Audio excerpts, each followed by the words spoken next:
Veja no ICL Notícias, segunda edição. ICL sob ataque. Extremistas atacam redes do ICL por evento com Maria da Penha. Aqui a gente defende a verdade, é com ela que a gente trabalha. Frouxos. Agora é guerra. Bolsonaristas radicais ganham poder na Câmara Federal e o PT fala em irresponsabilidade. A Terra é plana?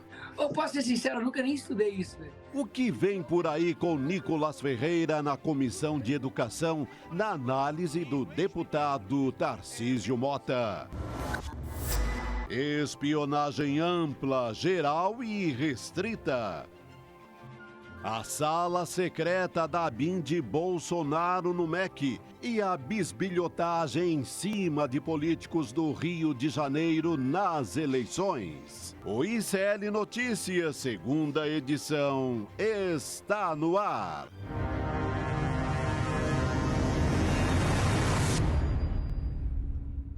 Olá, boa noite, seja muito bem-vindo, seja muito bem-vinda. ICL Notícias, segunda edição, está no ar. Hoje é quinta-feira, dia 7 de março de 2024. Estamos ao vivaço nos canais do Instituto de Conhecimento Liberta e Eduardo Moreira no YouTube. A gente está com tudo pronto aqui também pelo canal Com Brasil, rede de televisão pública e comunitária disponível em todas as operadoras de satélite. Vou dar uma boa noite para o meu querido companheiro de bancada, Chico Pinheiro. Tudo azul por aqui hoje. Tudo azul na América do Sul. Chega a cadeira um pouquinho para cá, estou preocupado. Por quê?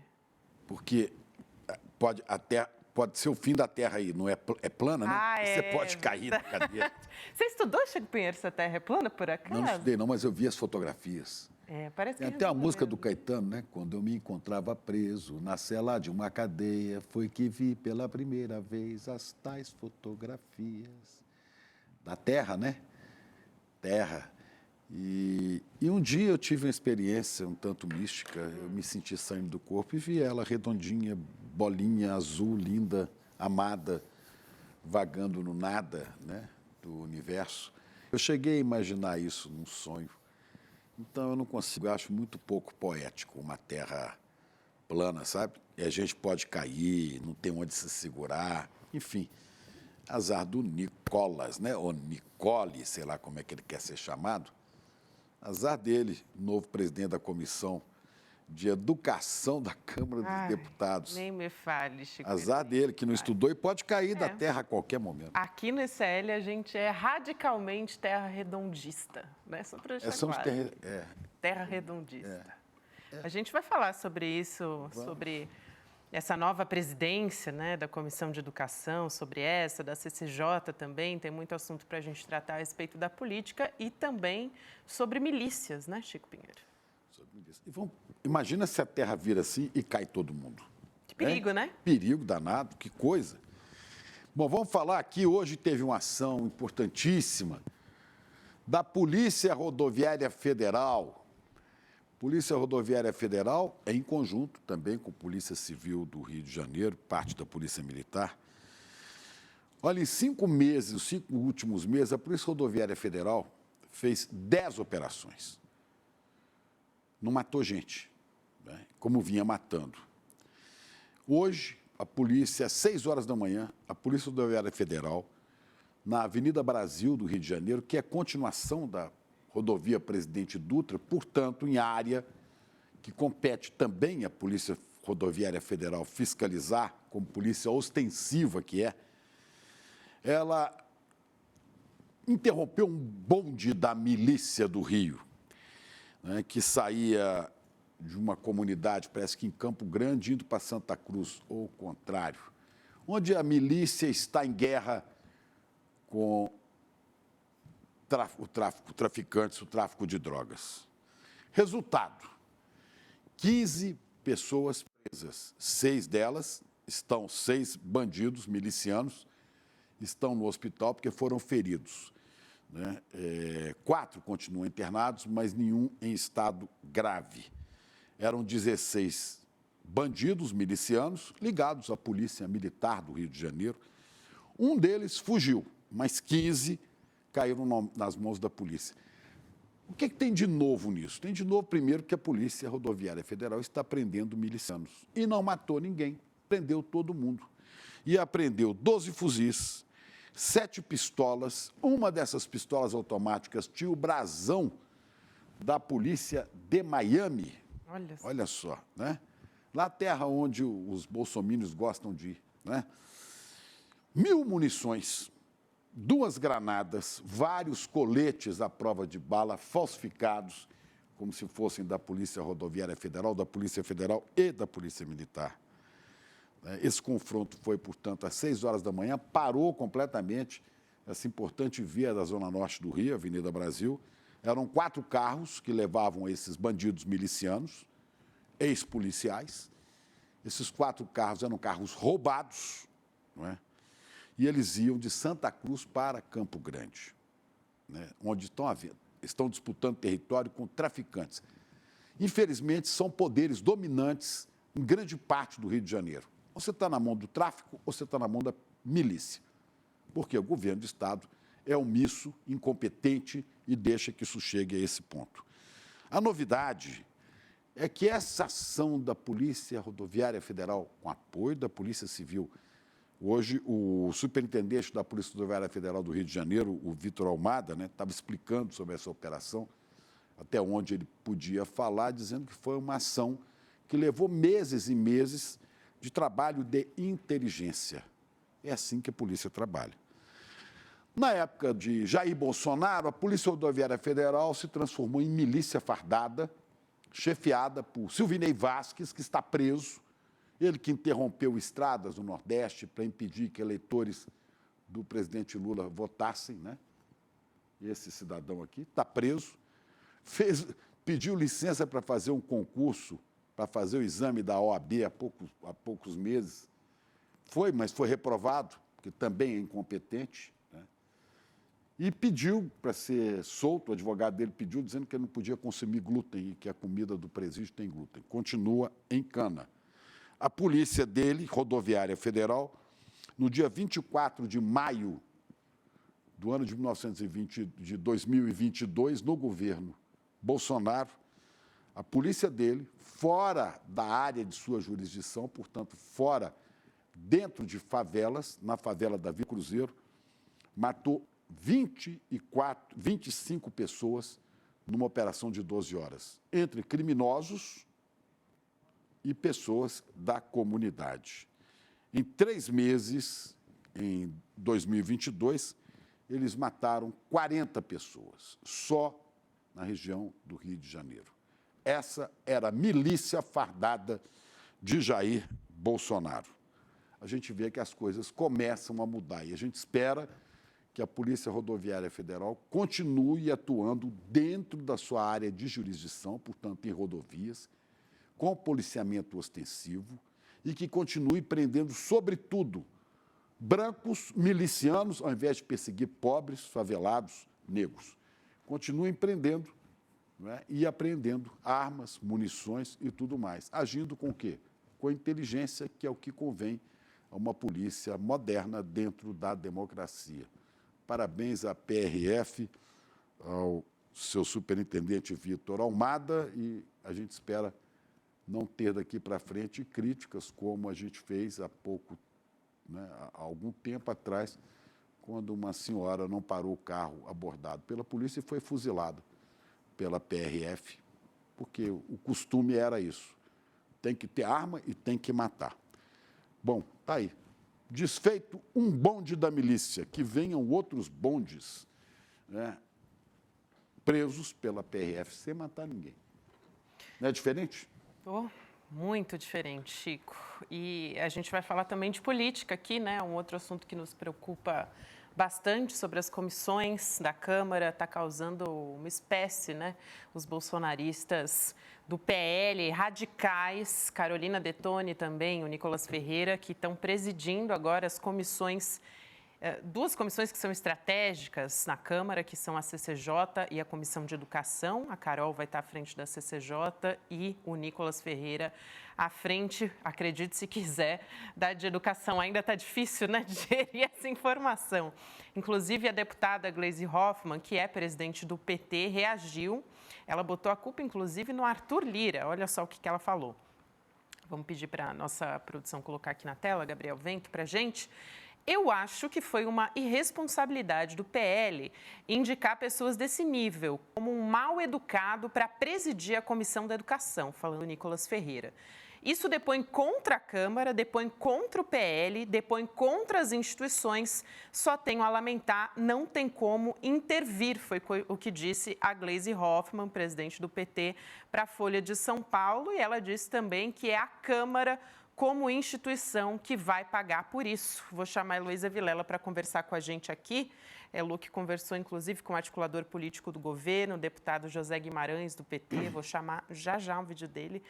Aliás, uma mensagem dele, mas antes disso, quero dar boa noite para a Elu, que recebeu a mensagem e está na paleta do programa hoje, né? Boa noite. Tô ligada, né? Tô ligada. Tá ligadíssima. Boa noite, pessoal. Boa noite. Pois é, você sabe que hoje rodei pelo Congresso, né? Conversei com outras lideranças do PT que também tem esse discurso. Quem vai ter que se explicar para a sociedade é o PL, ao colocar pessoas desse nível na comissão. Mas eu acho que isso, você desculpa, isso é um discurso de salto alto, que não representa nada na hora do dia a dia da luta política dentro e fora do Congresso. O que a gente vai ver vai ser o Nicolas Ferreira lacrando, fazendo vídeo, fazendo escândalo, fazendo barulho. Agora, eu fui tentar entender também se as coisas poderiam ter sido diferentes ou qual é o resultado concreto que a gente vai ter a partir da escolha dos presidentes dessas comissões que a gente viu ontem. Aliás, não são todas que estão resolvidas, não. Ficaram 11 para a semana que vem. Então, a gente tem 19 que foram definidas. Vamos começar pela CCJ, onde está a Caroline Detoni. Ela fez todo um trabalho ontem de dizer que vai ser... A gente vê essa imagem dela, né? Não casa em nada com o discurso que ela fez. Eu entrevistei a Caroline ontem na comissão e ela falou que vai ser muito sensata, que vai pesar as coisas, porque o papel de um presidente dessa comissão é análogo a de um juiz. Ela que foi para os Estados Unidos estudar com Olavo de Carvalho, ou seja, ela fez a escolinha da direita ideológica radical da extrema-direita. Então, é difícil acreditar que ela vai ter um tom tão moderado, de bom senso. Porém, devo dizer para vocês que ela telefonou para todos os líderes de todos os partidos para fazer justamente esse meio de campo e dizer que terá, sim, uma atuação ponderada, elogiou grandes democratas e republicanos que já passaram por ali, citou nomes. Então, ela diz que vai ser mais, né, tá deixando a impressão de que vai ser mais tranquilo o trabalho na CCJ. E a eleição dela foi muito tranquila. Depois eu vou comparar com a do Nicolas, vocês vão ver, ela teve mais de 40 votos na comissão. Por quê? Porque os acordos são feitos e dificilmente são quebrados, o que não foi o caso do Nicolas. Depois a gente fala disso. Elo, eu queria te perguntar se essa Carolina Detoni, ela tem um bom trânsito na Câmara, mas antes disso eu também queria destacar algumas das pautas que ela defende, que a gente já espera, né, porque a gente sabe, como você muito bem disse, ela é da ala ideológica do PL, é bolsonarista raiz, ela é militante, vamos dizer assim, né? Ela atua nas principais pautas da direita, contra o uso de linguagem neutra nas escolas, contra a descriminalização, aborto, e, portanto, contra a vida das mulheres, contra a política de cotas também femininas e raciais e também a favor, a gente já viu diversas imagens aqui enquanto a gente estava conversando dela armada, porque ela é a favor da flexibilização do uso de armas de fogo. Você falou muito bem também, foi aluna do guru, né, da direita, da extrema-direita, né, do Olavo de Carvalho. Astrônomo? Astrólogo. Ah, que Olavo de Carvalho é astrólogo. Ele não fez nenhum curso superior, ele dava aula de astrologia. Ela é Olavete. Nada contra os astrólogos, viu? Eu sou geminiano. Nada então... contra, mas a partir daí ele dizer que era filósofo, né? Astrólogo é um pouco puxado, coisa. né, Chico? Pois é. E ela escreveu, inclusive, olha só o que ela escreveu numa rede social, ela que foi aluna ela foi Olavete, né? Ela escreveu sobre isso, ela falou assim: honrarei cada ensinamento, levando a luz do professor ao Congresso, para dissipar as trevas da ignorância. Não dá, né? Que hoje reina no nosso país. Eu não consigo nem terminar a frase, Elo. Falar em ignorância, nós temos aí aquele vídeo do professor na CPI. Qual foi aquela CPI? Ah, temos sim. Ela recebeu do uma MST, aula. Ela a CPI foi do MST. Professor aposentado da UNB. Participante do MST. Exatamente. Vamos lá, Professor José Geraldo, né? Exatamente. José Geraldo. Vamos ver o que o professor falou com ele? Com ela? Otávio Paz, do Labirinto da Solidão, diz que os indígenas, quando Colombo chegou, não viram as caravelas. Não viram. Elas estavam ali fundeadas, mas não havia cognição para poder representar cerebralmente uma imagem que era absolutamente incompatível com o quadro mental de uma cultura que não tinha elementos para visualizar. Por isso que os gregos diziam que teoria significa aquele que vê.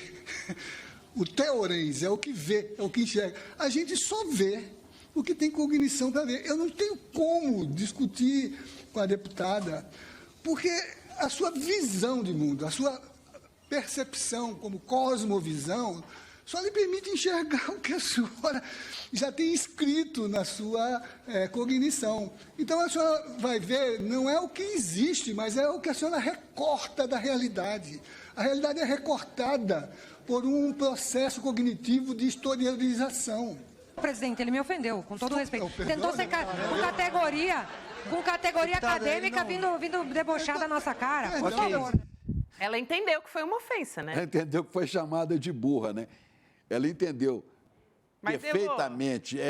Agora, ele ainda assim cita o Labirinto da Solidão, do Otávio Paz, o grande ensaísta mexicano. Que ela não deve saber quem é. Não, um grande ensaísta, diplomata, poeta mexicana. Ela não tem noção do que seja Labirinto da Solidão. Eu acho que ele nem foi tão agressivo, porque você pode usar isso para qualquer pessoa, para mim, para você, Gabi, para o Chico.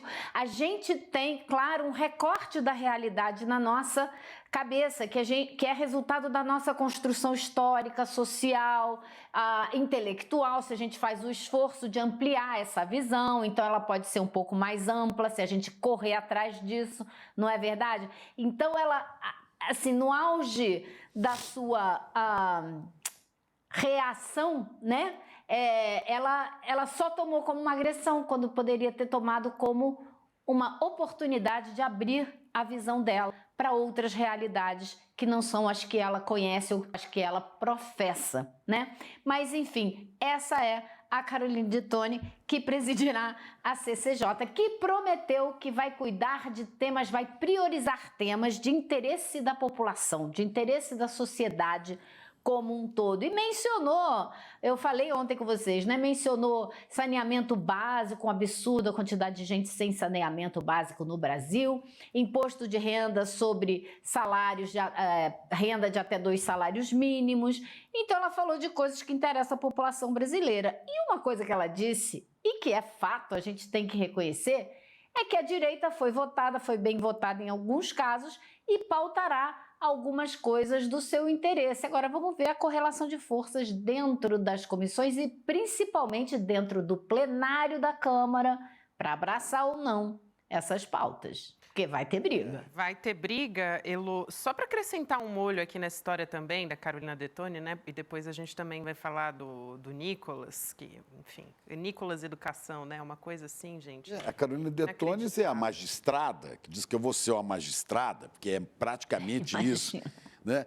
E em vez de aparecer numa foto com a Constituição, a foto que tem dela aqui nas redes é com uma metralhadora, um fuzil, sei lá que coisa é aquela, coisa de CAC. Não combina com CCJ, né? Comissão de Constituição e Justiça, mas enfim, combina vamos com a ver. justiça bolsonariana, que é a justiça da bala. Justiceiro, né? Combina com justiceiro, milícia, que é diferente, né? Exatamente, Elô, exatamente. Inclusive, o DIAP, né, assessoria que é ligada aos sindicatos, diz, né, aponta a Carolina Detoni como uma deputada 100% contrária às pautas dos trabalhadores, porque ela votou a favor da privatização dos Correios, por exemplo. Essa foi uma das pautas aí para a gente ter uma ideia do posicionamento dela, se é que a gente ainda não ficou claro, né? Porque parece bem claro.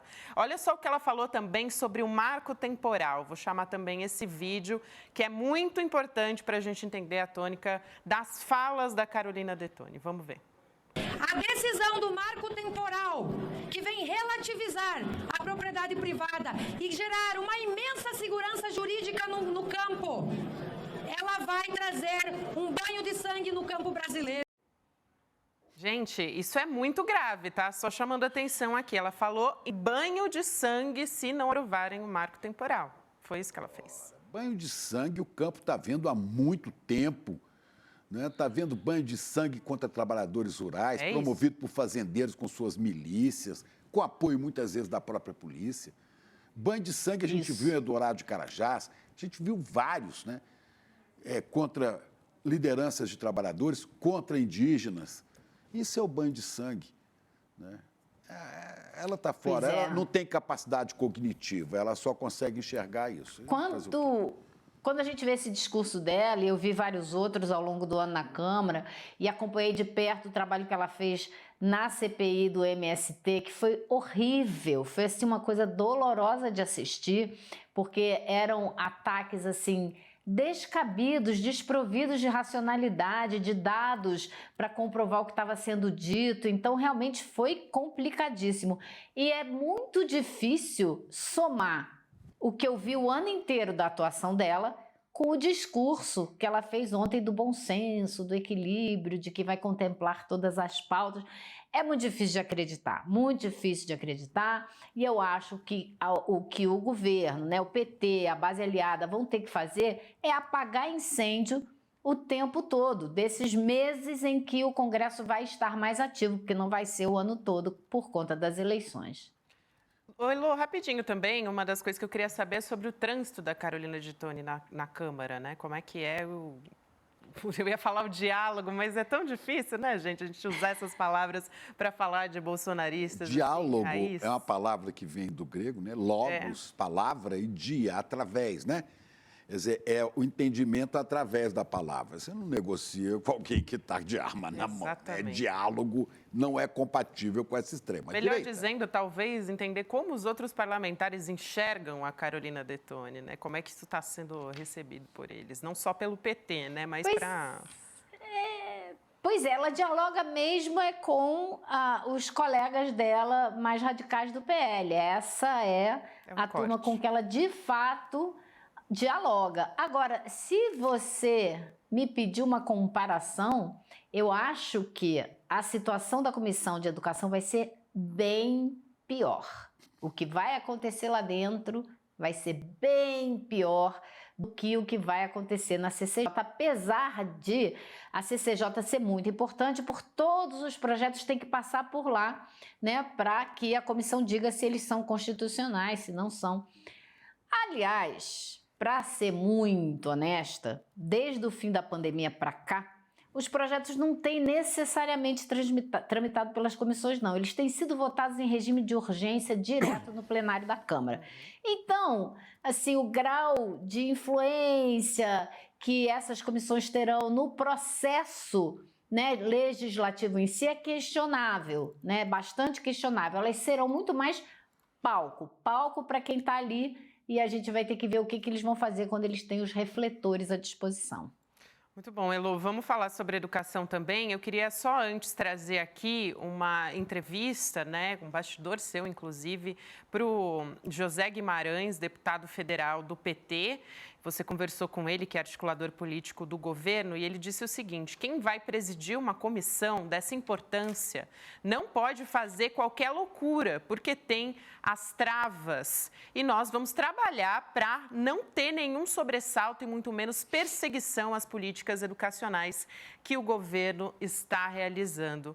Elô, também aproveito para perguntar para você a respeito do PT, e você também já comentou um pouco a respeito disso, mas me parece que está tirando bastante o corpo fora da responsabilidade aí, dessas decisões que foram travadas ontem na Câmara dos Deputados, né? Como se o PT não tivesse nenhuma responsabilidade. Exato. Você viu a declaração, as declarações da presidenta do PT, da Gleisi. Ela responsabilizou muito Lira por não ter negociado melhor essa composição das comissões. O líder, né, o Guimarães, ele fez uma reunião ontem de tarde, fechou aparentemente um acordo onde o PT ia indicar a primeira vice-presidência da da Educação, e o PL ia indicar a primeira vice-presidência da Saúde, que está com a presidência do PT. Só que depois isso tudo caiu por terra e, como disse um analista para mim hoje, a primeira vice-presidência de uma comissão é que nem buzina em avião. Não serve para absolutamente nada. Você toca a buzina, o que acontece? Nada, né? Então, esse acordo não existe, né? Não quer dizer absolutamente nada.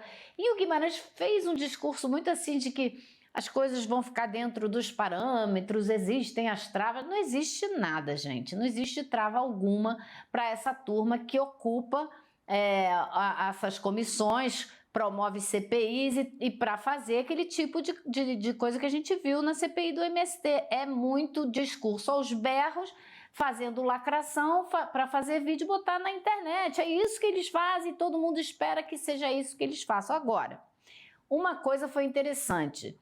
O Nicolas, ele foi eleito com o pior resultado da história da Comissão de Educação dos últimos 10 anos. A comissão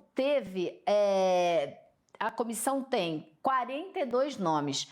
37 apareceram para votar. Ele foi eleito por 22 votos a favor e 15 contra. Se ele perdesse mais um voto, ele talvez não fosse eleito, porque você tem que ter maioria. Então, assim, ficou muito claro que a situação ali dentro vai ser de muita briga, de muita disputa. E aí eu peguei a lista de todos os deputados e partidos que fazem, né, que estão na Comissão de Educação. E aí eu comecei a fazer as contas. Se você pegar, né, o PT e a base aliada do governo, você tem 34 votos contra... Peraí, deixa eu ver se é isso certinho, porque eu vou te dar um número bem correto para a gente não vacilar aqui, né? Porque você sabe que a base do governo a gente conta, mas nem sempre conta, né? Ela tá lá, mas nem sempre tá muito. Então, se você pegar, o governo sai com 34-8, o PL tem 8 votos e o governo, juntando todo mundo, tem 34.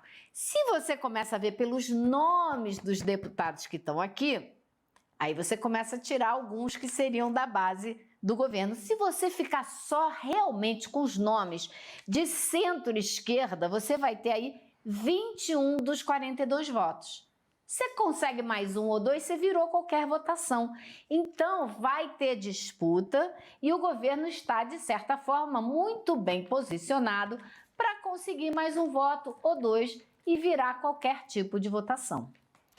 Olha, mas o problema é o seguinte, você vai lá de números, mas em termos, por exemplo, de ignorância, o Nicolas vale por vários, né? Não tem um vídeo dele aí? Tem. Falando da Terra plana? Olha aí. Vai presidir a Comissão da Educação, acha engraçado. Depois eu falo de outro dele. Se a Terra é redonda. Vamos assistir o vídeo? O Jardel fez uma pergunta um pouquinho polêmica. Se não quiser responder, também não precisa responder, Nicolas. Você não pode falar sobre a Terra plana? O que você pensa da Terra plana? Eu posso ser sincero, eu nunca nem estudei isso, velho. Tipo, não é um trem que me chama a atenção, sabe? Juro, eu gosto, tudo bem, eu gosto de quem gosta, quem tem curiosidade com isso. Mas eu nunca nem parei pra pesquisar isso, bicho. Tipo assim, de verdade, eu não me importo. Sério mesmo. Se até é plano, é oval, é quadrado, sabe? Caguei. Ai, que vergonha alheia, que vergonha, Valdemar, Bom, primeiro, que eu vergonha. nunca parei para estudar isso. Ou seja, precisa estudar, porque ele não sabe, né? Ele não sabe, ele tem que pesquisar, ele teria que ter a curiosidade de pesquisar para descobrir se até... Você acredita que esse rapaz teve uma filha ontem? Ou anteontem? Mais uma, né? Ou é... Ele tem uma não, filha. a mulher estava grávida, é verdade. Nenhuma menina merece isso. Ele tem uma filha. Nenhuma menina Ele tem uma merece. filha. Ele é, Não merece. assim, é a infantilização da figura de um político. Como que essa pergunta Agora, poderia ser polêmica? Eu tenho aqui uma pergunta polêmica para você. Como assim polêmica? Olha, né? Não existe polêmica. Só no bolsonarismo, uma figura como essa, de 27 anos agora, né, vira o deputado federal mais votado do Brasil, você acredita?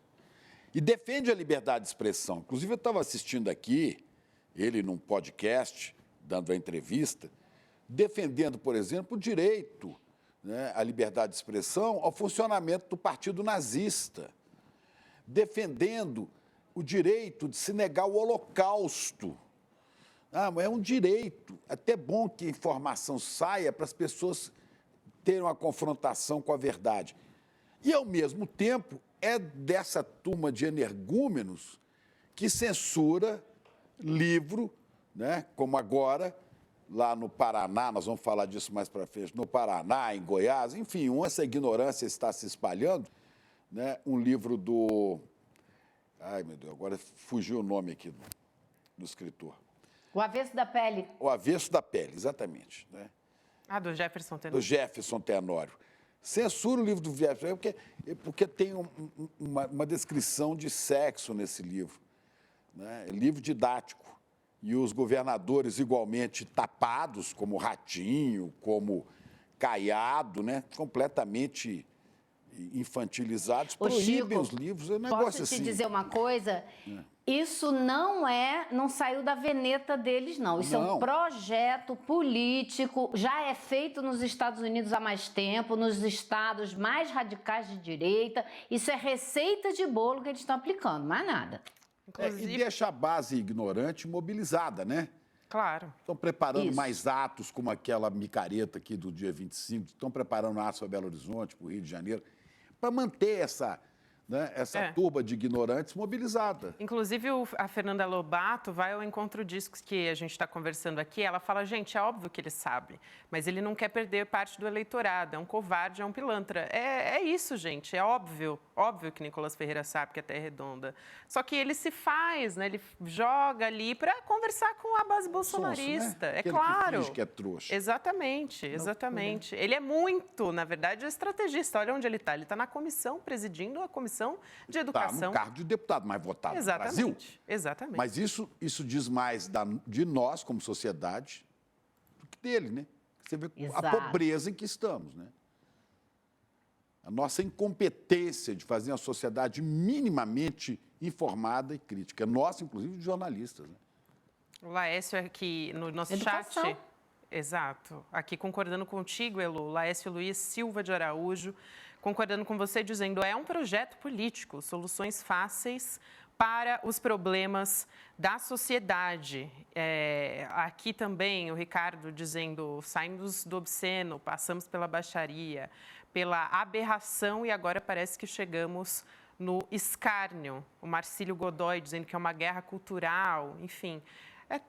Se procuram certos espantalhos, né? A extrema-direita procura os espantalhos para continuar batendo e de tempos em tempos, a gente vai falar disso com o Chico Sá, sobre o livro do Jefferson Tenório. É isso, né? Eles pegam o Jefferson Tenório, eles já pegaram no passado a Judith Butler, quando ela veio ao Brasil.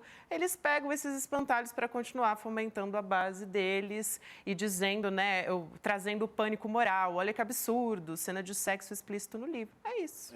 Como se o adolescente hoje não soubesse tudo de sexo Agora tem o Ratinho, Por favor, tem o né? Ratinho Júnior no Paraná, tem um Jorginho, é tudo diminutivo, né? E tem um Caiado, podia ser Caiadinho, que é médico, e pasme você. Agora, este Ele podia livro... ficar caiadinho, né? Caladinho. Este livro, né, do Jefferson Tenório, né, O Avesso da Pele, esse livro entrou na lista de livros didáticos, adivinha quando? No governo do Bozo. No governo do Bozo, O Avesso da Pele. Mas eles descobriram agora e tem que manter essa galera mobilizada, a galera da ignorância, né? Dos fanáticos. Então, vamos perseguir um livro aqui, vamos lá, acolá, vamos bater continência para pneu. É isso é que está virando o país. Agora, como você disse, Elô, não é, infelizmente, não é o Brasil. Né? Hoje tem o Trump nos Estados Unidos, tem o Milei na Argentina, que é outro energúmeno, né? Tem o Viktor Orbán na Hungria, tem o Netanyahu matando. É um negócio louco. Nós estamos cercados. Agora, Chico, posso te falar uma coisa? Essas comissões que foram empossadas ontem, né?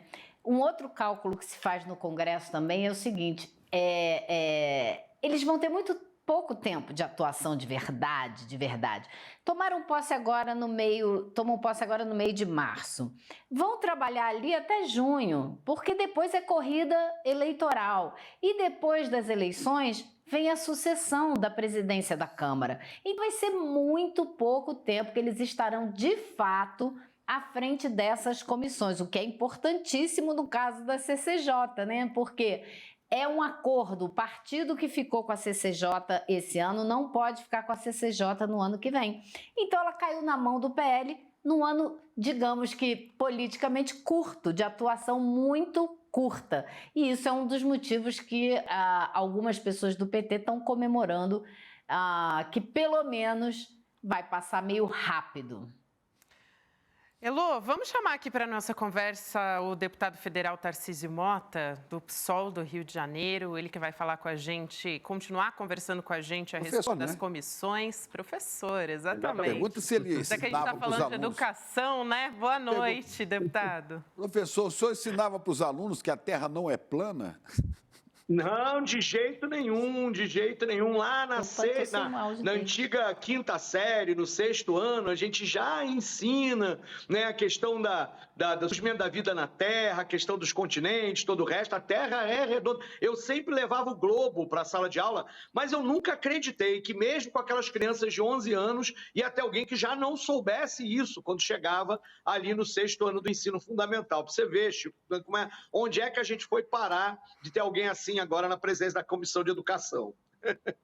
Exatamente. Eu ia perguntar como é que o senhor recebeu, né, essa história do Nicolas Ferreira na Comissão de Educação, mas também a Carolina de Tone na CCJ, na presidência, porque é uma comissão-chave fundamental para discutir as principais pautas da casa, né, deputado? Sim, eu acho que são duas situações muito graves. A CCJ, eu fui membro da CCJ em 2023, o ano inteiro. E nós tivemos lá, por exemplo, a presidência do Rui Falcão. Agiu de forma absolutamente democrática, republicana, né? Conseguiu dialogar com todo mundo. E nós estamos muito receosos de que a Carolina de Tone não faça isso. A atuação dela na Câmara dos Deputados não é assim. É uma atuação claramente com um viés de nenhum diálogo com quem pensa diferente dela. E também na Comissão de Educação, onde a situação tende a ser ainda pior pelo perfil temático daquela comissão. Exatamente. Elô, quer fazer a próxima pergunta, por favor? Eu ouvi hoje que ela ligou para Não está ouvindo? 1, 2, 3, está me ouvindo agora? Não, então passa para o Chico, isso, depois exatamente. O pessoal que está nos acompanhando, já a Elô vai fazer a pergunta dela, Chico Pinheiro, então. Eu não sei o que é mais grave, né? Se é educação, com esse rapazinho aí, que é o mais votado do Brasil, que é muito esperto, né? Mas esse é esperto. Ou se é a truculência, né, com a falta de capacidade cognitiva da Comissão de Constituição e Justiça. Porque um se faz de burro, um diz que eu nunca estudei se a Terra é redonda, mas ele sabe das coisas. Agora a outra é, infelizmente, tapada, né? O que é pior para nós? Qual pode ser a consequência disso?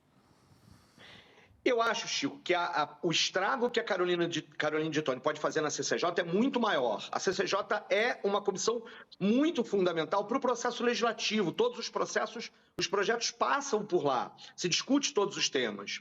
Mas você sabe que eu tenho uma preocupação muito grande com a questão da Comissão de Educação, porque colocar na presidência da Comissão de Educação um inimigo da educação é muito grave também. Porque, nota, não se trata de pensar alguém que discuta ou que divirja da nossa posição do que nós defendemos para a educação. Não significa uma opinião divergente de projetos para a educação. Ele é o inimigo da educação como um todo. Ataca universidades, ataca o próprio princípio da lógica do direito à educação como está contido na nossa Constituição. Ele é o inimigo, né? Ou seja, ele vai defender homeschooling, escola cívico-militar, perseguição a professores. Mesmo quem é de direita vai dizer assim, você concorda que precisa melhorar o salário de professores? Muitas pessoas de direita vão dizer, é preciso melhorar. Forem liberais vão dizer, mas não tem de onde tirar o dinheiro. Mas ele vai perseguir professores. Né? A perspectiva é de imaginar que os professores são sempre doutrinadores, de que estão lá para fazer outras coisas, para dissimular, para perverter a cabeça das crianças e dos adolescentes.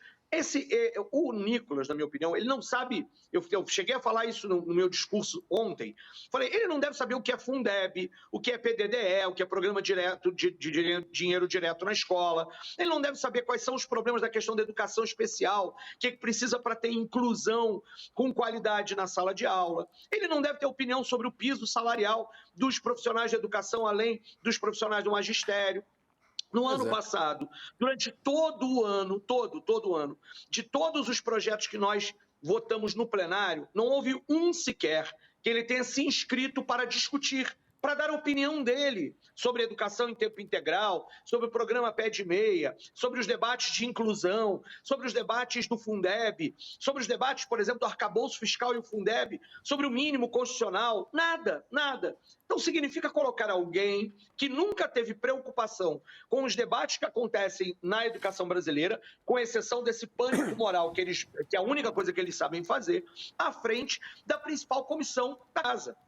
O que ele vai fazer dessa comissão é palanque, é palco, é o lugar para dar o showzinho dele, é ganhar like, não é discutir educação, porque ele é inimigo da educação.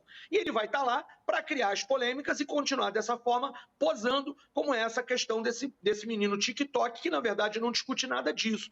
Qual será a consequência? Nós vamos estagnar o debate da educação no Brasil num momento em que a gente está em vias de revisar o Plano Nacional de Educação, em que a gente devia estar seriamente pensando quais são as metas para os próximos 10 anos, como é que nós vamos enfrentar analfabetismo, por exemplo.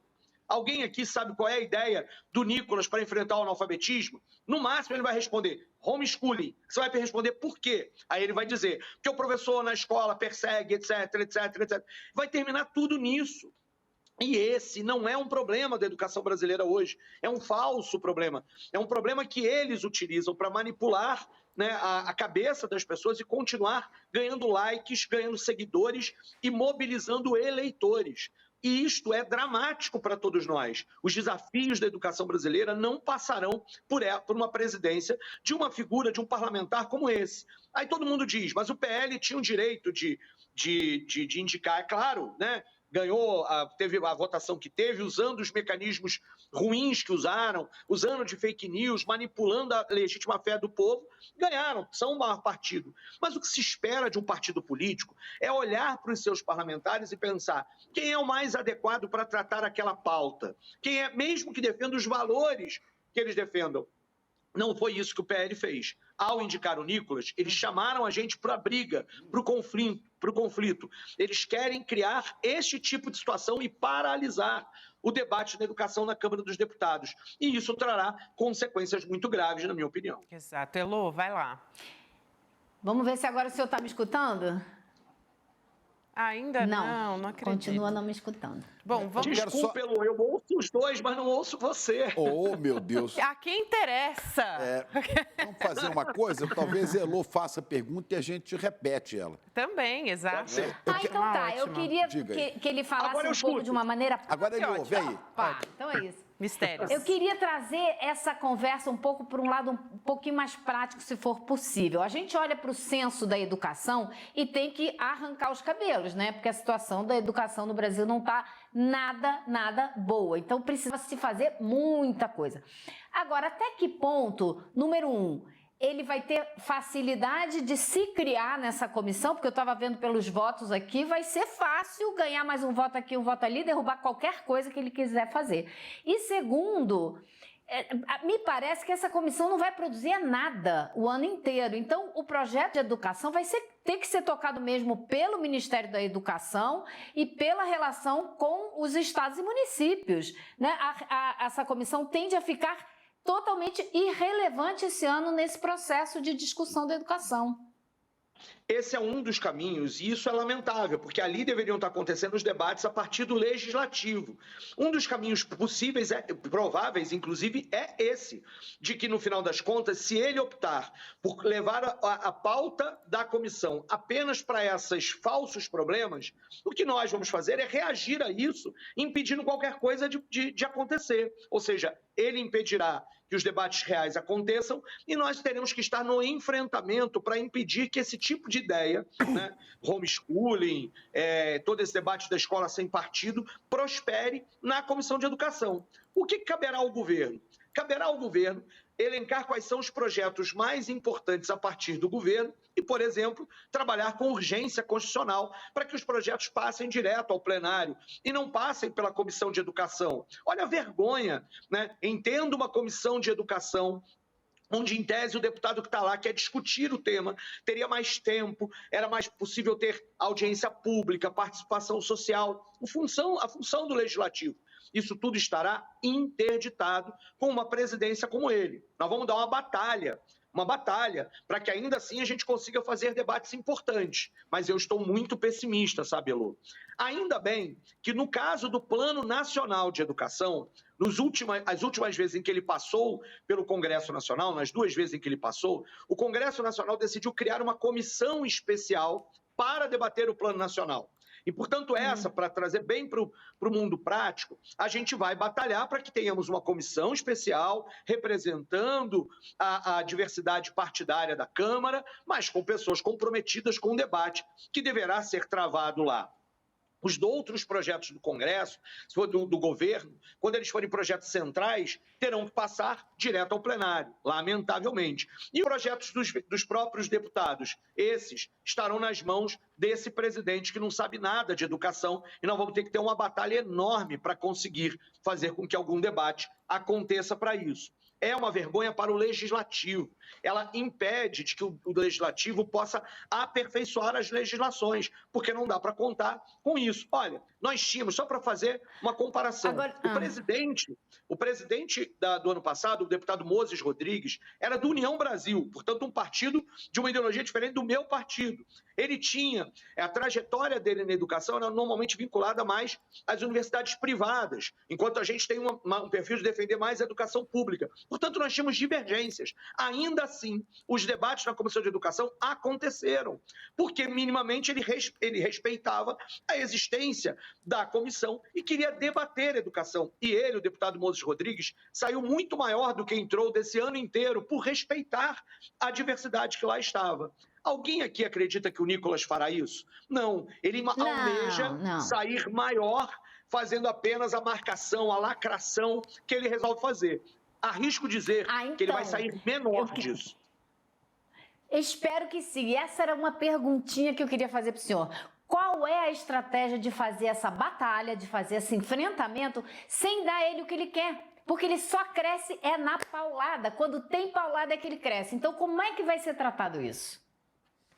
Olha, tem uma primeira batalha que será travada já nas próximas semanas, que é o chamado acordo de procedimentos da comissão. Ou seja, quais serão as regras da comissão? E nós vamos ter que ali conseguir ter algumas salvaguardas, que são as salvaguardas regimentais, que respeitem a nossa presença na comissão. É a primeira batalha sobre isso.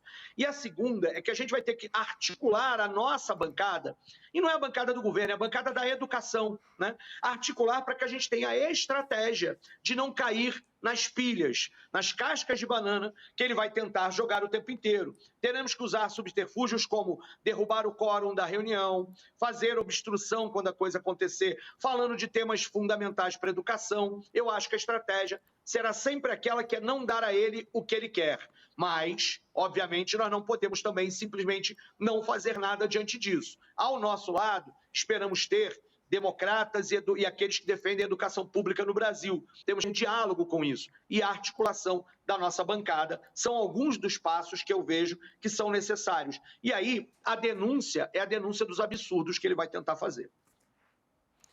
Eu queria aproveitar, eu ia perguntar justamente sobre a articulação na esquerda, deputado, mas queria juntar sobre essa costura que, eu perguntar, né, na verdade, a avaliação do senhor sobre essa costura que acabou sendo feita entre o PT, firmados por Arthur Lira, né, que quer a reeleição ao comando da casa. Então, eu queria, acenando para construções, né, o cafezinho até apurou de que o PL chegou a cogitar que poderia desistir dessas indicações em comissões-chave como CCJ e também a educação, só que aí o PT precisaria abrir mão da saúde, que é também uma comissão muito importante, e isso não foi feito. Então, eu queria entender com o senhor se o senhor acha que esse era o único caminho mesmo, ou se o enfrentamento poderia ter sido feito de uma outra forma, se precisa ser reorganizado essa articulação por parte da esquerda, não só do PT, mas também em outros partidos como o do senhor, do PSOL. Olha, eu acho primeiro que o PL está fazendo jogo de cena. O PL joga com essa questão de que o PT estava entre uma escolha de Sofia, saúde ou educação, e aí quando o PT escolhe a saúde, o PL então diz, foi o PT que não quis a educação. Notem, isso é uma forma do PL continuar jogando a culpa do debate para o PT. Só que a lógica que nós precisamos entender é, aquele parlamentar que o PT escolheu para a Comissão de Saúde é alguém que vai impedir o debate ou que impediria o debate durante o governo Bolsonaro? Não, é alguém comprometido com a saúde pública. Quem o PL escolheu? Foi o Nicolas. O PL tinha alternativas? Claro que tinha. A responsabilidade dessa situação é única e exclusivamente do PL, que tem, porque teve votos, o direito de escolher a comissão, mas que decidiu escolher alguém que é inimigo da educação. Agora, você está tocando num ponto que é absolutamente sensível.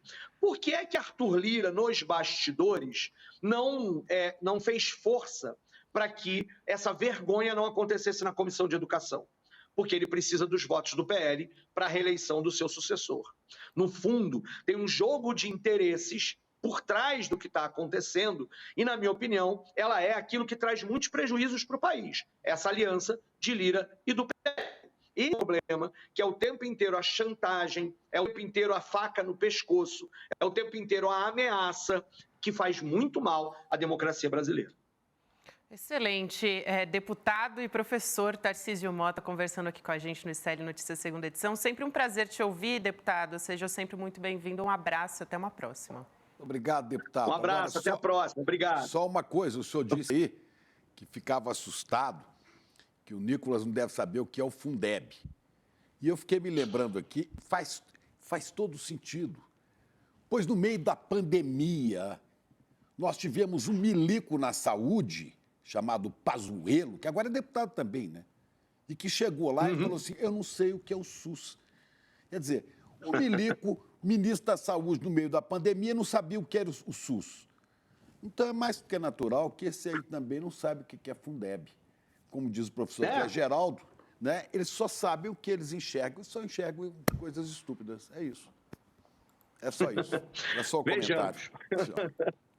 Grande abraço, Obrigado. Um grande abraço. Muito obrigado. Hein? Obrigada. A gente continua aqui junto com a Elô, porque ela tem apuração sobre a Rosângela Moro, né, Elô? A esposa do Sérgio Moro, deputada federal por São Paulo. Está pedindo transferência do domicílio eleitoral, é isso, Elô? Que história é essa? Esposa não, a Já conja. pediu. A conja, esposa não, aqui ela é conja. Na calada da noite, sim, assim, sem fazer barulho, pediu transferência do domicílio eleitoral dela lá para Curitiba. E aí a gente tem que perguntar por quê, a gente tem que pensar por quê, né? Qual é o prazo que você tem obrigatório para mudar de domicílio e poder concorrer a um cargo no novo domicílio? 6 meses. Você tem que se mudar 6 meses antes. O que vai acontecer no dia 1º de abril? A chapa Moro Cunha vai a julgamento. Se ele perder, a chapa pode ser cassada. Então, os Moros já devem estar pensando num outro Moro para ocupar o lugar do Senado, né? Pode muito bem ser uma estratégia de transferência de domicílio eleitoral para que ela concorra ao lugar dele caso a chapa dele seja cassada. Será que eles estão com tanto medo assim, achando que já era, que já deu? E não seria para a prefeitura, porque eu sei que o União Brasil já tem um pré-candidato para a prefeitura de Curitiba, então ela não ia concorrer a essa vaga, né? Então tudo indica, assim, se a gente somar todas as peças aí, esse quebra-cabeça pode muito bem ser que os dois já estejam se preparando para que ela concorra para ficar no lugar dele, caso a chapa dele seja cassada. Aqui no chat, Chico e Elo, o EC Medeiros diz, a Conja quer ser senadora. Tem essa história também, né? Ela viu que o cônjuge vai sair, o cônjuge sai, a Conja entra, né? E eu ouvi dizer há mais tempo, Elo, que além da Conja, que a Conja já é uma mentira, ela disse que morava em São Paulo, e a gente sabia que ela morava com o cônjuge em Curitiba, né?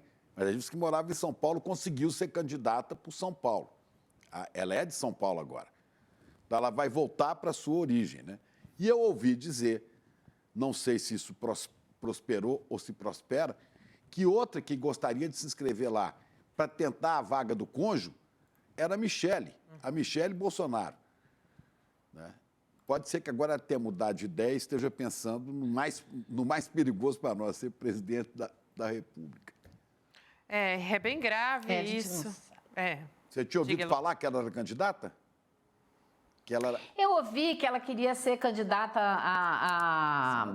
a senadora por lá, e aí ia ser um quadro todo bastante complicado, mas a gente não sabe o que está nos planos dela hoje, né? Eu acho que pode ser até que ela tente a presidência da República, acho que vai dar com os burros na água, se Deus quiser, mas a gente tem que esperar para ver o que ela pretende. Dá com os burros na água, não. Ela é muito mais articulada do que o marido. Ela sabe falar para esse gado, fala bem, articula. Mas o marido está na política há muitos anos, ela não. Eu acho que não é tão fácil assim para ela. Acho que se ele tem uma base mais ou menos limitada, mais sólida, eu acho que a dela é ainda mais limitada, né? Porque ela se concentra exclusivamente no discurso religioso. Então, não sei. Sei não, põe o Malafaia. Mas vamos ver, né, o que ela vai apresentar. Põe o Malafaia de animador de auditório, viu? E quando o Bolsonaro saiu, falou-se que seria candidato à presidência da República, e eu e vários colegas jornalistas demos risada. Esse cara não vai chegar em lugar nenhum. E chegou. Quando a gente viu o Milei surgir na Argentina, mas esse cara não vai ganhar. Ganha. Essa extrema-direita faz isso. Precisamos abrir os olhos com a Michele, que isto é um perigo real. Ainda vai dizer, e é a vez das mulheres. Aí nós estamos perdidos de vez. Sei lá. Vamos continuar acompanhando. Imagina ela representando as mulheres, pelo amor. O negócio é quais mulheres, né, Lu? Vou nem entrar nesse mérito. Vamos falar da ABIN de Bolsonaro também, porque agora apareceram as fotos do que teria sido uma sala da Secretaria da ABIN no MEC, no Ministério da Educação. Essa revelação foi feita pelo colunista Igor Gadelha, do portal Metrópolis. A gente tem as imagens também, acho que a nossa produção separou aqui, olha só. Agora a gente está vendo as imagens do Metrópolis, essa seria a sala que teria sido utilizada. Recentemente também, queria juntar as duas histórias, Elô, para você poder analisar, porque o Globo trouxe aquela notícia, né, mostrando que a ABIN de Bolsonaro usou drones também, a ABIN paralela, e um deles tinha sobrevoado a casa do Camilo Santana, né, no passado. Qual que é essa questão da ABIN com o Camilo Santana e também, ainda agora, essas fotos de uma sala de uma secretaria da ABIN dentro do MEC? Imagina que loucura, né? O Camilo Santana, assim que tomou posse, logo depois, aparentemente, descobriu essa sala ao lado do gabinete dele, que seria, então, uma sala secreta para agentes da ABIN funcionarem lá dentro. O que a ABIN hoje nega, diz que não cedeu nenhum funcionário, mas essa história aí está muito mal explicada. E essa porta tem detalhes curiosos, né? Ela diz que não pode se usar telefone celular lá dentro, não pode tirar foto. E são precauções que agentes secretos, né, pessoal do serviço de inteligência normalmente usa para não correr risco de alguém gravar, de alguém filmar. Então é assim muito, muito, muito esquisito. E a investigação da Polícia Federal a respeito desse aparelhamento da ABIN durante o governo Bolsonaro, sob o comando do deputado Ramagem, aquele que queria ser candidato a prefeito lá no Rio de Janeiro, pois é, essa investigação está avançando e descobriu coisas também muito impressionantes. Por exemplo, a quantidade de vezes que esse programa First Mile de espionagem foi usado no mês de outubro da eleição de 2020 foi um negócio assim absurdamente superior ao que se fazia. Para a gente ter uma ideia que se durante um ano foram mais de 60 mil consultas, somente no mês de outubro foram mais de 30 mil, ou seja, mais da metade de um ano que já foi um ano de uso muito intenso. Então eles estavam investigando um número de políticos enorme. Somente no Rio de Janeiro são 66 políticos que eles acompanharam, investigaram, acessaram inquéritos nos quais esses políticos estavam envolvidos direta ou indiretamente. Então, eu acho que assim, tem uma quantidade de informações que estão vindo à tona e as investigações estão avançando, que a gente ainda vai se surpreender muito com o uso e o abuso que o Ramagem fez da ABIN, claro, para favorecer a família Bolsonaro como um todo, né? Foi a serviço do Bolsonaro que ele fez tudo isso. Elô, falando também do Camilo Santana, não foi só ele, né? A Polícia Federal também está investigando se a ABIN, sob a gestão do Alexandre Ramagem, outro, hoje que é deputado federal pelo PL, ainda deputado, levantou informações de inquéritos sigilosos envolvendo políticos do Rio de Janeiro e se ampliou o volume de consultas ao sistema de espionagem, o First Mile, durante as eleições municipais em 2020, informação que é do jornal O Globo. Inclusive, a maioria desses nomes, né, relacionados na planilha da ABIN pertencia, a siglas hoje extintas como o PMB, Patriota.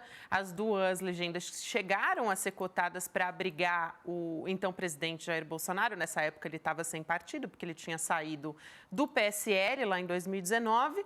E na lista também consta uma ativista de movimentos culturais do PCdoB e uma socióloga do PDT. Assim, é uma espionagem ampla mesmo, né, Lu? O que eu acho mais impressionante dessas informações todas que estão a pouco vindo à tona é a variedade, da espionagem, né? Eles não se limitaram a espionar o que a gente poderia considerar inimigos políticos.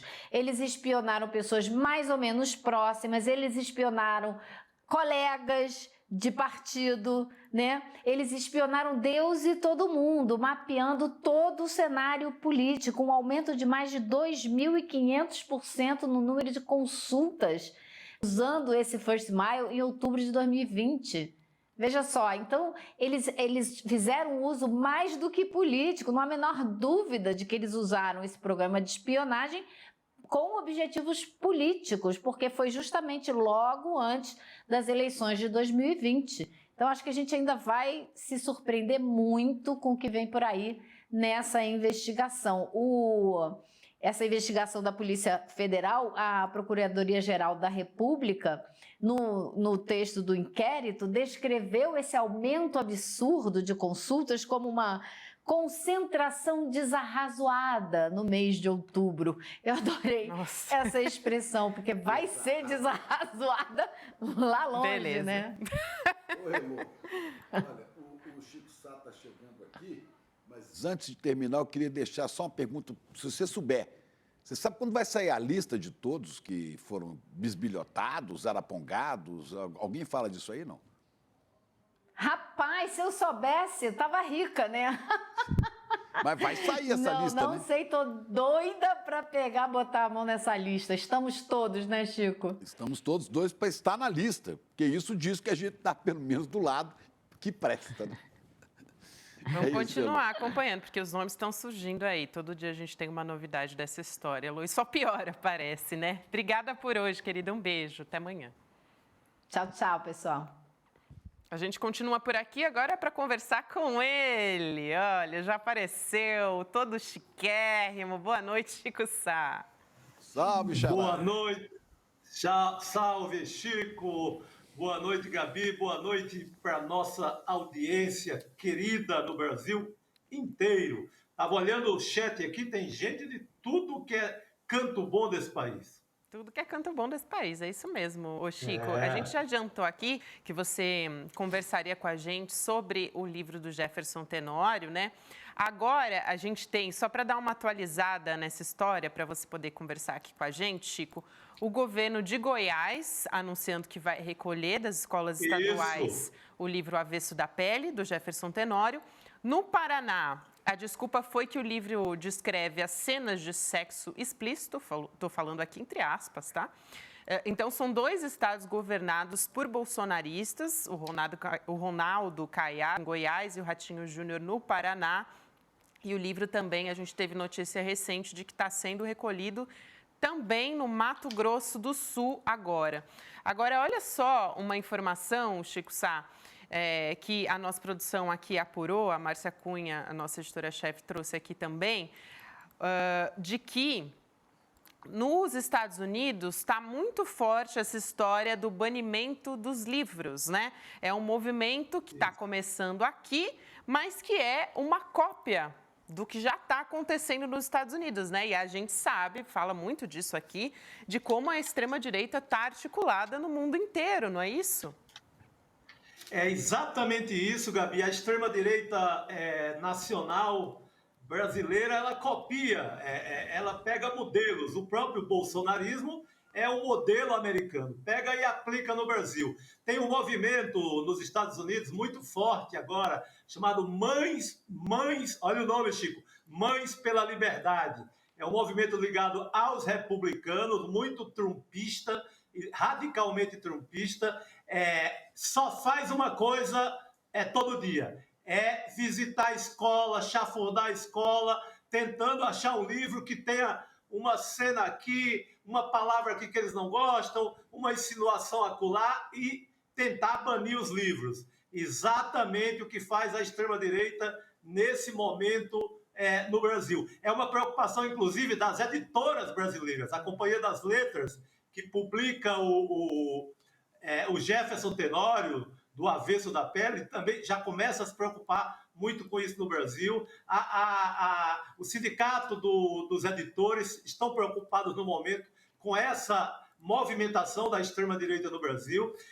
Você falou do Mato Grosso do Sul, já tivemos ontem também o estado de Goiás entrando no embalo, e eu vou aproveitar para...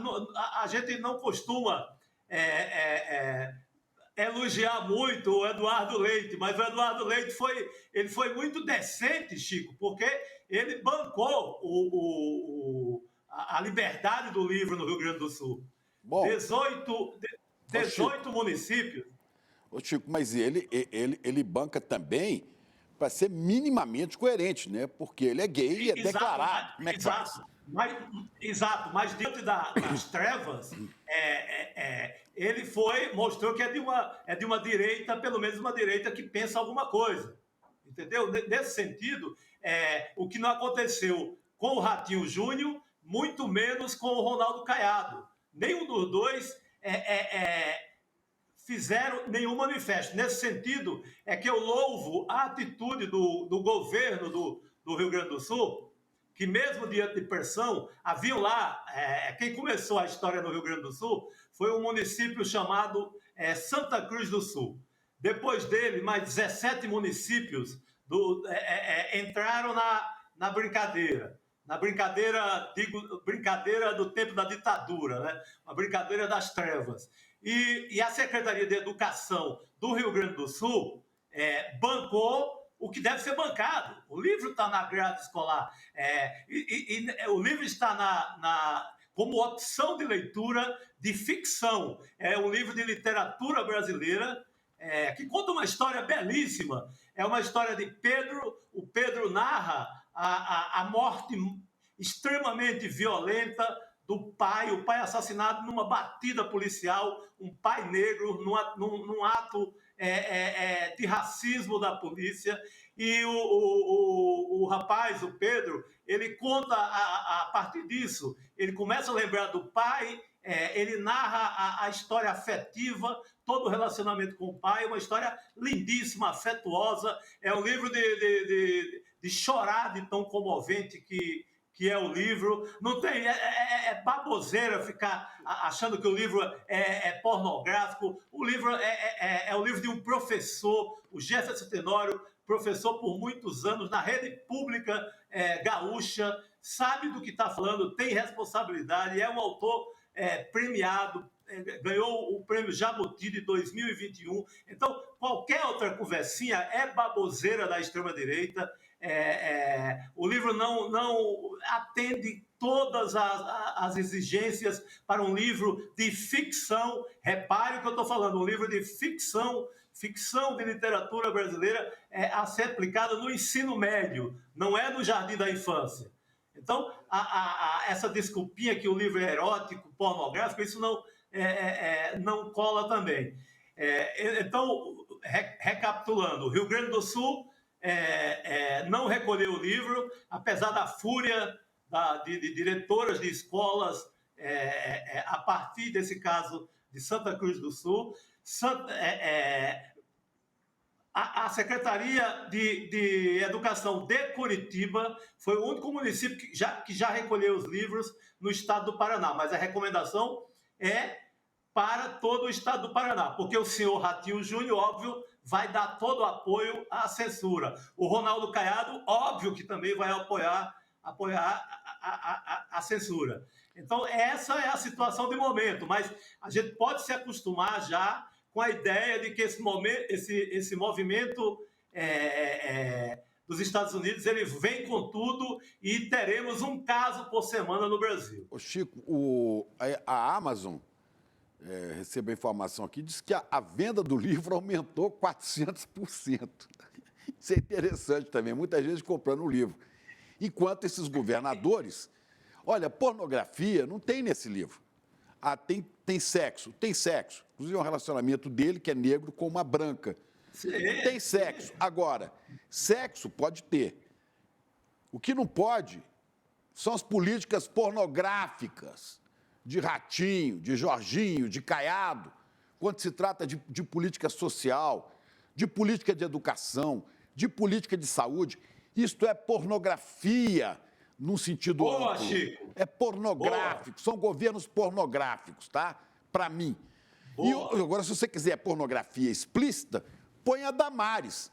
Põe a Damares fazendo um discurso, inventando fake news, dizendo que arrancavam um dente de crianças de 2 a 3 anos para elas fazerem sexo oral, ou mandava comer comida pastosa para poder fazer sexo anal com 2, 3 anos. Isto é pornografia. É pornografia porque é sórdida e é mentirosa, né? Isso é a senadora da República, que era ministra. Essa pornografia pode. Agora, uma cena de sexo que fala da vida, que fala de afeto, ora, me poupe, né? Vai para Goiabeira, ministra, senadora. Exatamente, Chico. O que tem de sexo no livro, o que tem de amor no livro é totalmente no campo afetivo, nada que possa ser taxado de pornográfico.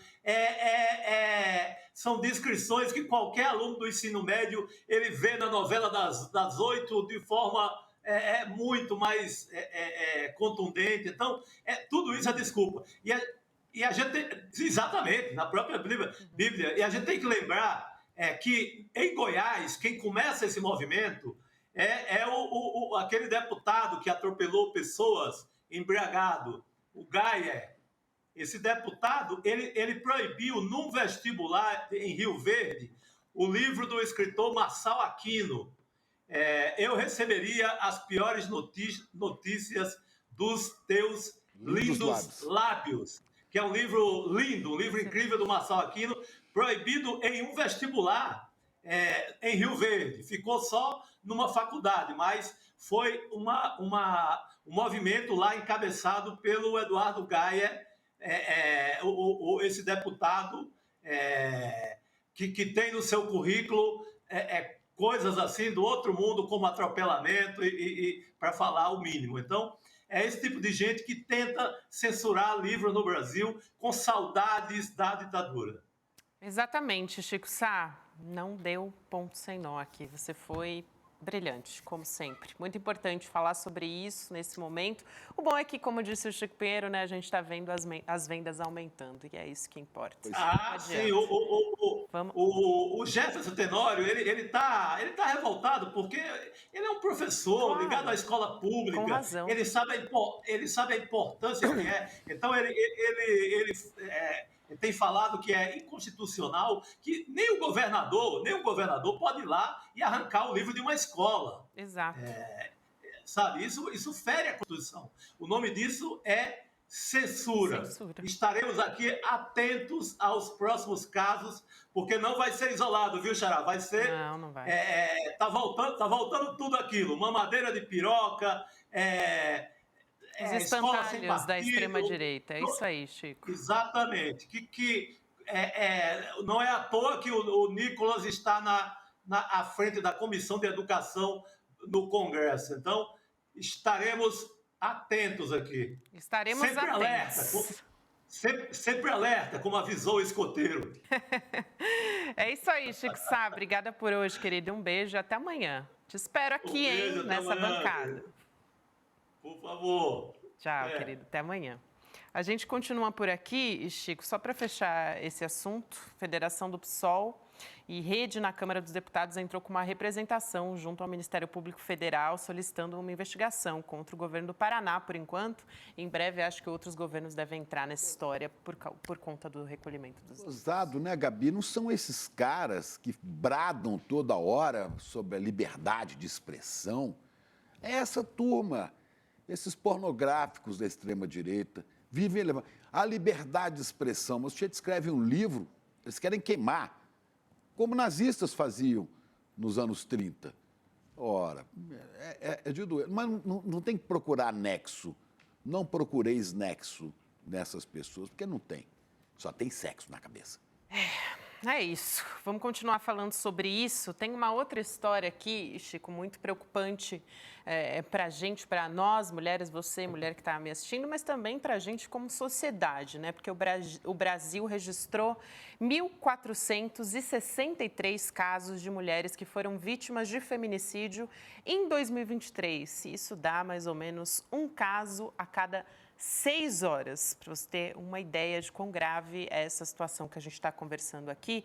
Esse é, inclusive, o maior número registrado desde quando a lei contra o feminicídio foi criada em 2015, e é uma lei bastante recente, mas a gente já pode, tem menos de 10 anos, mas a gente já pode falar que esse é o dado mais preocupante desde quando ela foi criada. Esse número também é 1,6% maior que o de 2022. Esse foi um relatório publicado hoje pelo Fórum Brasileiro de Segurança Pública, o fórum que faz esse monitoramento todo ano sobre vários aspectos da segurança, incluindo violência contra a mulher.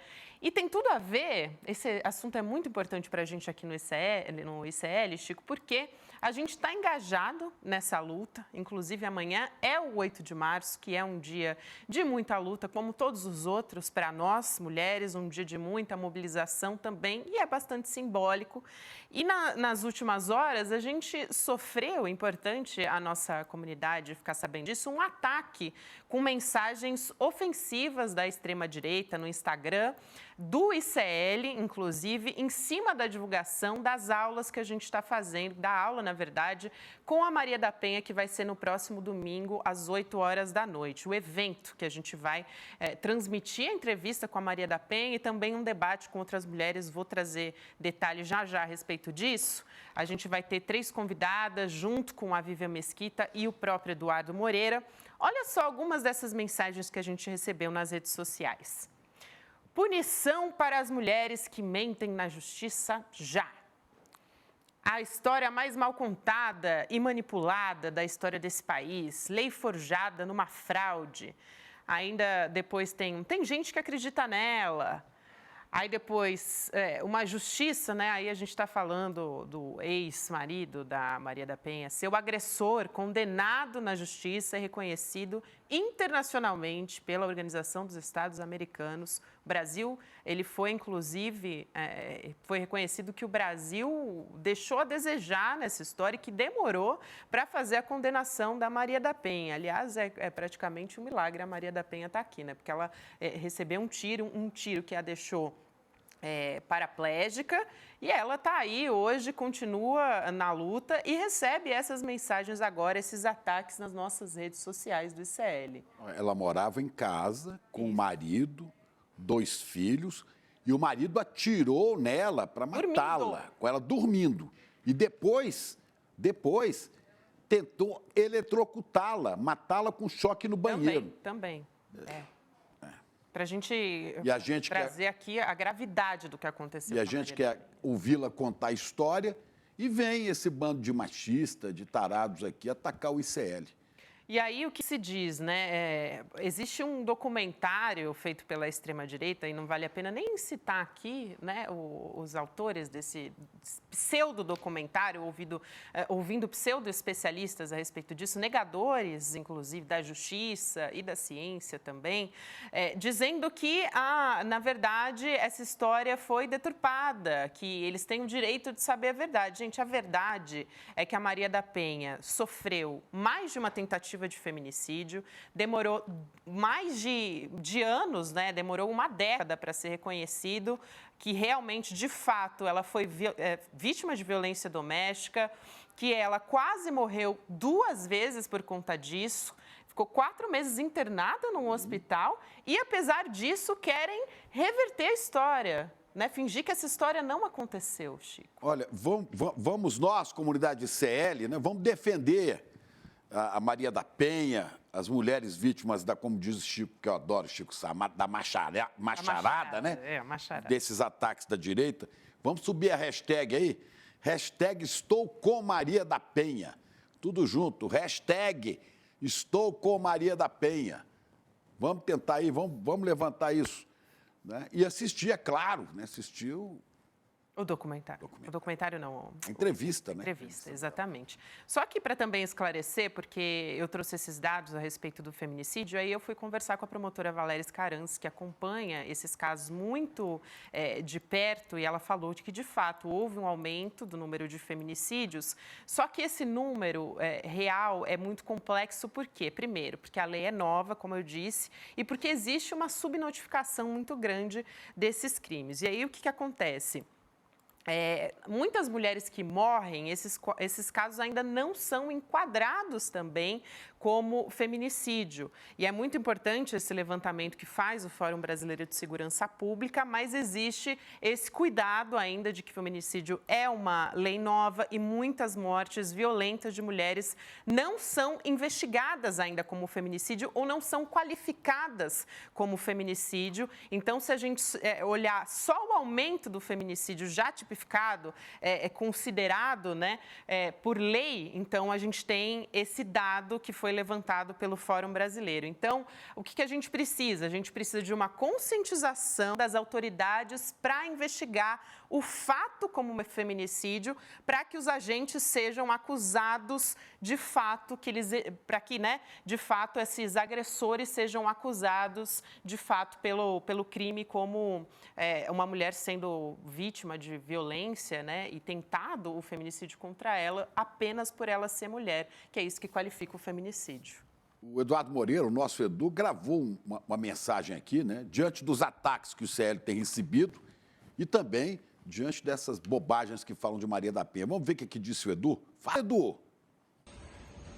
Recadinho para a turminha da extrema-direita, para os mentirosos de plantão, que estão fazendo uma onda de ataque a gente, porque nesse domingo a gente vai fazer um encontro para contar toda a história da Maria da Penha. Com ela, com a Maria da Penha. Meu irmão, minha irmã, aqui ninguém tem medo de vocês, não. E aqui, quanto mais forte você vier, mais forte vai voltar. Só que sabe como é que volta? Com conhecimento, irmão, com a verdade e com a coragem que falta para vocês. Esse domingo a gente vai lotar o encontro e todo mundo vai ouvir a história verdadeira da Maria da Penha. Não essas histórias que defendem covarde, defendem frouxo, defendem assassino, porque nem assassino é, porque não conseguiu assassinar, porque a mulher é muito mais forte que ele. Mas aqueles que gostariam de ser assassino de mulher. Aqui a gente defende a verdade, é com ela que a gente trabalha. Frouxos. Tá bravo, Edu. É isso, gente. É muito importante que a gente levante, eu já estou vendo muitas pessoas levantando a hashtag aqui nas nossas redes sociais. Hashtag Estou com Maria da Penha. Não existe revisionismo histórico, gente, em relação a Maria da Penha. A gente não vai deixar isso acontecer. Lembrando que a Lei Maria da Penha, que talvez seja a lei mais conhecida no Brasil, mas a gente precisa lembrar por que ela existe. Ela existe porque a nossa realidade é essa. Violência doméstica acontece todos os dias, a cada 6 horas, pelo menos, uma mulher morre vítima de feminicídio. Então, é isso que a gente precisa estar atento a todo momento. Inclusive, aqui muita gente, no nosso chat tem a hashtag aqui, Estou com Maria da Penha, e muita gente dizendo a respeito da Maria da Penha, do quanto ela é relevante, do quanto essa lei mudou a realidade de muitas mulheres brasileiras aqui no nosso país e continua mudando, né? O 180, sempre lembrando, tá? Sempre que eu falo da Maria da Penha, eu quero lembrar você que se você ligar 180, você não só pode denunciar, como você também pode ter informações a respeito de uma rede de apoio do que fazer quando uma mulher que você conhece ou que você mesma estiver sofrendo uma violência. Lembrando, gente, domingo agora, a gente tem essa entrevista com a Maria da Penha, uma história de lutas.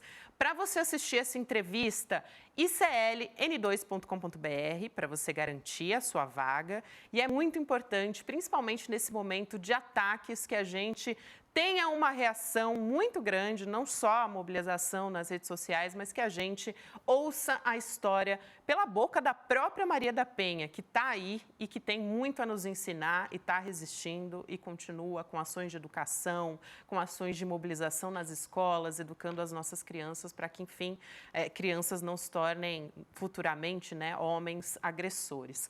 Essa conversa vai acontecer com a Vivian Mesquita, com o Eduardo Moreira, a gente vai ouvir a Maria da Penha, também vai ter um debate com as grandes Márcia Tiburi, Manuela Dávila e Eliana Alves Cruz também, para falar sobre como combater essa tentativa de destruir a reputação, como é o que está acontecendo com a Maria da Penha nesse momento. Então, dia 10 de março, domingo, às 8 horas da noite. E amanhã a gente tem o Dia Internacional da Mulher também, que é simbólico. E tem um vídeo aí com a Maria da Penha. Vamos ver. Vamos. Eu vejo o que eu passei e do que eu escapei, que poderia não ter dado certo a minha sobrevivência, né? Então, o que me maltrata é que se eu pensar o que não daria certo, isso me traz sofrimento, porque eu não sei qual teria sido o futuro das minhas filhas. Então, por eu ter sobrevivido a uma tentativa de homicídio extremamente grave, por conta disso eu passei 4 meses hospitalizada, as minhas amigas chegavam para mim e diziam o seguinte: não se desespere, porque Deus atendeu a sua prece. Porque no momento em que eu recebi o tiro, a única coisa que eu pensei foi pedir a Deus que não deixasse minhas filhas órfãs de mãe, porque eu saberia o sofrimento que elas iriam passar. Porque eu, ali, nessa convivência violenta, eu era o anjo da guarda delas. Gabi, sabe como é que a gente reage a uma coisa forte como essa? Se inscrevendo, divulgando, botando mais gente para assistir esse depoimento de Maria da Penha. Uma grande brasileira, uma grande brasileira. Para que ela conte a própria história como ela realmente aconteceu. E, gente, o caso está fechado. É isso. não existe revisionismo, não existe o outro lado dessa história. Isso é pseudo-especialista, isso não é verdade. A gente aqui combate desinformação e a gente tem um compromisso com a educação aqui no ICL e um compromisso também no combate à violência contra a mulher. E a gente vai continuar vigilante e a gente não vai desistir, inclusive vai continuar resistindo a esses ataques que a gente está recebendo nas nossas redes sociais. É isso, né, Chico? E nas redes digitais, põe aí, hashtag estou com Maria da Penha. Põe lá no Twitter, no Instagram, né? E põe, vamos lá para o ICL, todo mundo. É isso mesmo. Vamos nessa, então. Amanhã a gente vai estar aqui firme e forte. Inclusive, citei a doutora Valéria Scarança aqui, que conversou comigo brevemente para falar dessa história, mas também vai estar amanhã no Em Detalhes, a partir das 10h30 da manhã, falando sobre a Lei Maria da Penha, sobre como denunciar, sobre relacionamentos tóxicos, abusivos e como que chega nesse final, né, que é o feminicídio, que é um crime evitável e que a gente pode combater. É isso, gente. Obrigada a você que nos acompanhou hoje pelo canal Com Brasil e também pelo YouTube, nos canais do Instituto Conhecimento Liberta e Eduardo Moreira. Boa noite, meu querido Chico. Boa noite. Antecipadamente, um grande Dia Internacional da Mulher para você, porque amanhã eu não estarei aqui. É isso. E para você e todas que estão aí nos assistindo da comunidade ICL, aqui de dentro do ICL, né? De coração. Que o futuro seja melhor. Que o futuro não seja melhor. É isso mesmo. Boa noite para você. Até amanhã. A justiça caminha muito devagar no Brasil quando se trata dos direitos das mulheres. Foi só em 1962 que as mulheres brasileiras puderam abrir uma conta bancária sem os pais ou sem os maridos. E a lei que protege as mulheres brasileiras de violência, seja ela patrimonial, física ou psicológica, só foi criada no Brasil em 2006. A Maria da Penha sobreviveu a uma tentativa de feminicídio. E a luta incansável dela por justiça gerou uma lei que leva o nome dela e protege outras milhões de brasileiras. Nós convidamos você para ouvir um relato poderoso e inesquecível. A gente vai exibir uma entrevista exclusiva com a Maria da Penha. Vai ser um encontro fundamental para a gente entender a realidade da violência contra a mulher no Brasil. Para não perder essa aula aberta, online e sem replay, se inscreve agora no link desse vídeo.